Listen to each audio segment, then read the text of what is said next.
friends, welcome back. Thank you so much for joining me today. This is going to be a reading for Gemini, Sun, Moon, and Rising positions for the week of November 29 to December the 5th. Okay, so let's get started. We're going to select an oracle card to close out your reading. So we'll place that here and we'll come back to that at the end of your reading. Now let's jump into the tarot cards to see what messages we have for Gemini as they move through their week. Now keep in mind that there is a solar eclipse happening on the 4th of December, so near the end of your week. Now this eclipse is really bringing in sort of, I feel like, the last energy of closure for the year. So we're being given sort of some raw energy to close out anything that's no longer serving us, closing out anything that creates an obstacle to our growth and to our own sort of personal enlightenment and evolution. Now let's see how that is going to play out for Gemini as they move through their week.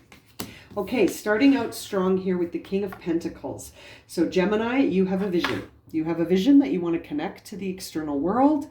You have it in your intuition. You're holding it sort of in your soul fire, if you will, and you want to express it. You want to generate change. You might do so by taking some time to develop this idea, but ultimately you have a vision. You want to see it created in front of you. You are King Midas. So you're very, very much able to create things and face challenges in the physical world. You're able to create movement when it needs to happen. You're a visionary. And you're able to move things as needed, okay? Now, this King of Pentacles is Taurus energy, so you can imagine that sort of hard-working masculine energy that has lots of motivation, ambition, but is also very reliable and generous in its expression. Now, the thing challenging you right now, my dear Gemini, is the Queen of Cups. So there is something on an emotional level that is creating an obstacle for you, and it's coming through to you on your intuition. So you, as the King of Pentacles, have this ability to sort of be very much in the 3D world, creating change. But there is something in your intuition that's creating an obstacle. So there may be some sort of, there may be some energy that you need to pay attention to that's not right in front of your eyes, but dwells much deeper within. And that's sort of what I'm getting. I'm getting that this King of Pentacles is being challenged by a Queen of Cups because there needs to be more appreciation of the soul, of the intuition, of the sort of the more mystical part of ourselves, right? That part of ourselves that's connected to the divine and is not only concerned with the matters of life on earth, right? But also wants to bring in this idea of creativity and compassion that come from the intuitive part of ourselves, if that makes sense. Now, top of mind for you is this idea of pain. Oh boy. So something has really ignited the heartbreak. Something has caused you to feel some grief and some sorrow here, Gemini, and that's what you're focused on. You're focused on something that you really took to heart. Something that happened that you felt was directed at you and was directed to hurt you. And so that's what's at top of mind for you, which is interesting because the Queen of Cups is very compassionate and is able to sort of connect things on a more intuitive level. And so I wonder if there's more to the story of the Three of Swords. Let's see what's driving the reading. What's driving your reading is this idea of healing with Temperance. So there needs to be some sort of moderation or balance with the expectations you have for yourself. But again, we see water. We see water, very emotional, needing to be mindful, needing to consciously sort of stay in the now. And as you stay in the now, I feel like you will be able to have a different perspective of this Three of Swords. Whereas right now it's sort of consuming your thoughts. This pain and this sorrow, this grief is overwhelming you. It's interesting, and it's creating an atmosphere where it's almost like you have to choose a little bit between what you're going to let guide you. Are you going to just be that King of Pentacles that's very Taurus, like hardworking, doesn't stop until you are able to face all the challenges in the physical world? Or are you going to allow a balance to occur so that you're able to also tap into your intuition as well, and have compassion and have a deeper understanding of that Three of Swords moment, which is, I think, where we're headed with this. Now, in the recent past, yeah, Ten of Swords, something happened that was really shockingly ending you in a way that, like, that sentence made no sense. It was a big ending, and it was a big shock, and it affected you in a way like you didn't see it coming. And I feel like in the recent past there was some closure around something that may have been painful. That Three of Swords is still on your mind. You may have closed that chapter, but you never let it go, did you? I feel, Gemini, you didn't let it go. You held on to the pain. So it happened in the past, but you've held on to it. You haven't let it go.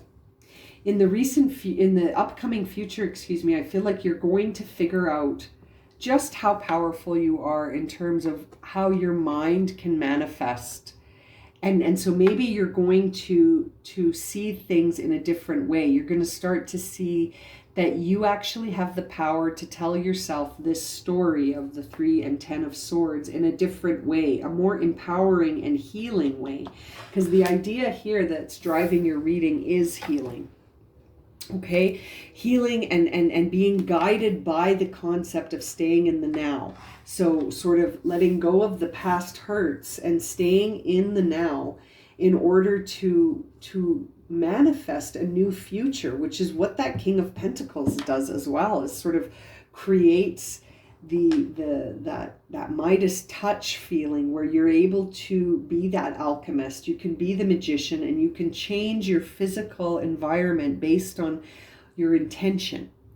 And I feel like there's something you're still hanging on to from the past that's creating a lot of need to heal still. You're needing to heal from that.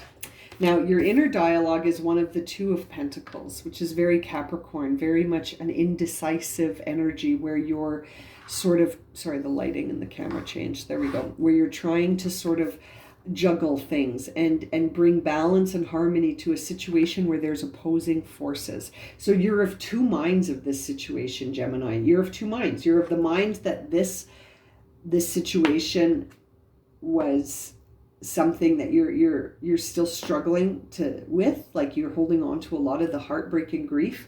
And then the other pentacle, I think the other factor here is this healing energy. So it's almost like, are you going to hang on to the pain of the past, or are you going to allow balance to come in to help you to heal from it? So it's almost like those are the 2 pentacles you're hanging on to, is one is balance through healing, and one is like, I can't let go of the past, where there's an imbalance there.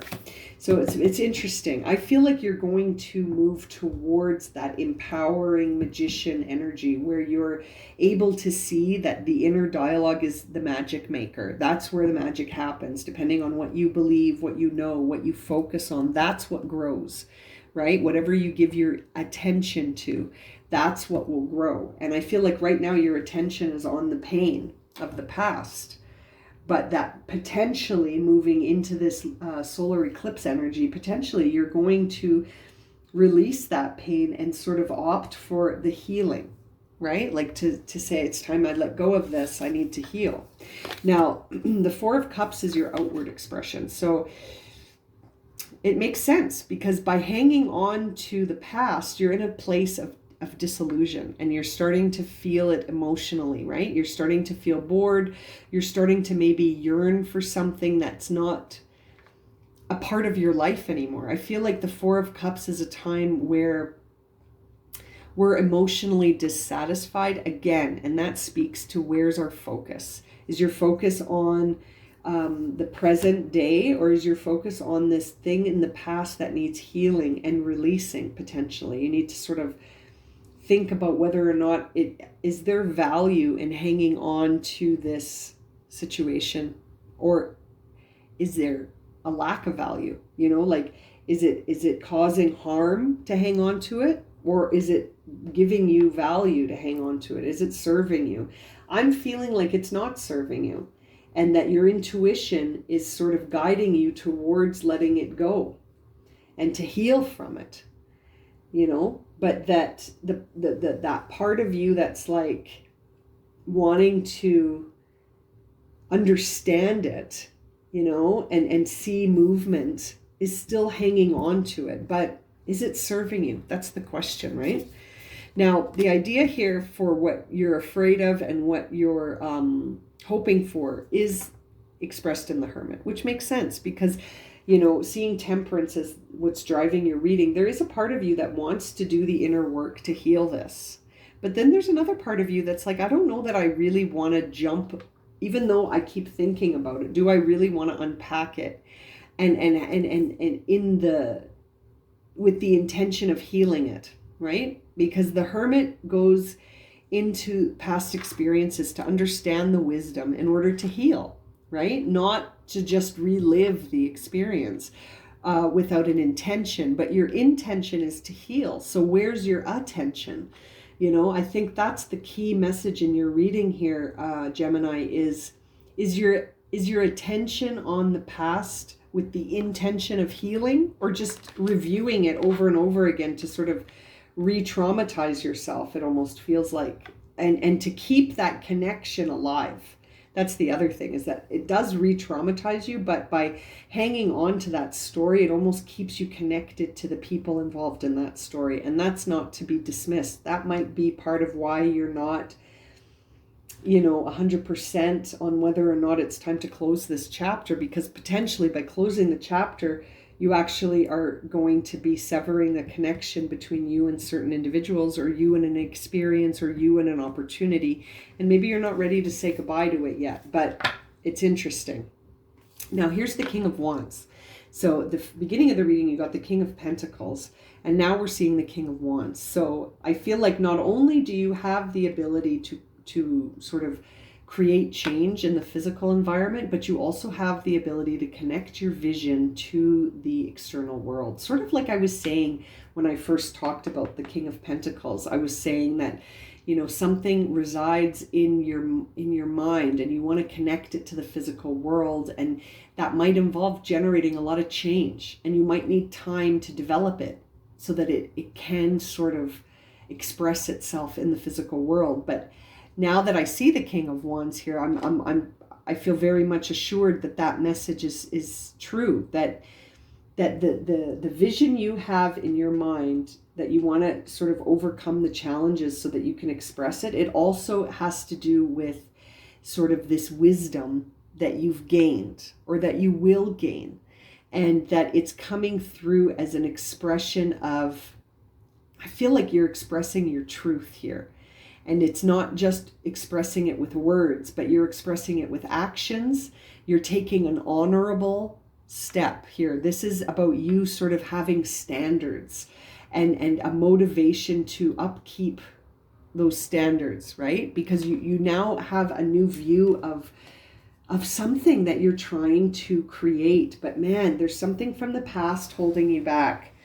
Let's see what's on the bottom of the deck. Is the High Priestess. Yeah, there is information here for you. I feel like there are messages here through your inner voice, through the spiritual world. There is something that is like coming through as a message through your divine connection to guide you.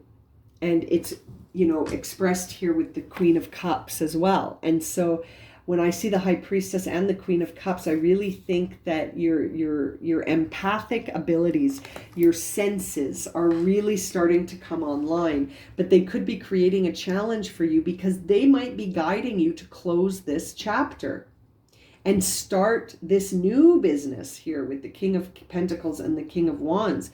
And this idea is that your inner dialogue, you need to choose. You need to choose which one you're going to go with. Are you going to go with the intuitive vibe of sort of closing out this chapter, healing and moving forward? Or are you going to stay in status quo where you feel quite bored and like you need a change, right? Like the Four of Cups is really a time where not only are you feeling bored and dissatisfied, but you're living in a cloud of disillusion. Like you're not connected to the now like you need to be. Your focus is elsewhere. This really seems to be a reading of attention and intention, and whether or not those are in alignment with healing or hanging on to wounds.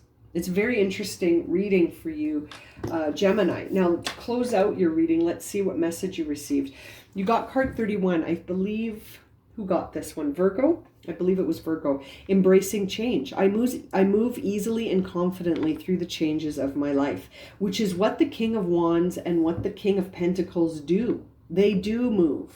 Like I was saying, they create inner movement and face challenges in the physical world almost magically, which is, I love that we're seeing the Magician here too, because you are being guided to go confidently and easily into the next phase, to embrace the changes of your life with ease and grace and confidence, which is, I really feel the message of your reading here. And to, you know, to let go of old stories that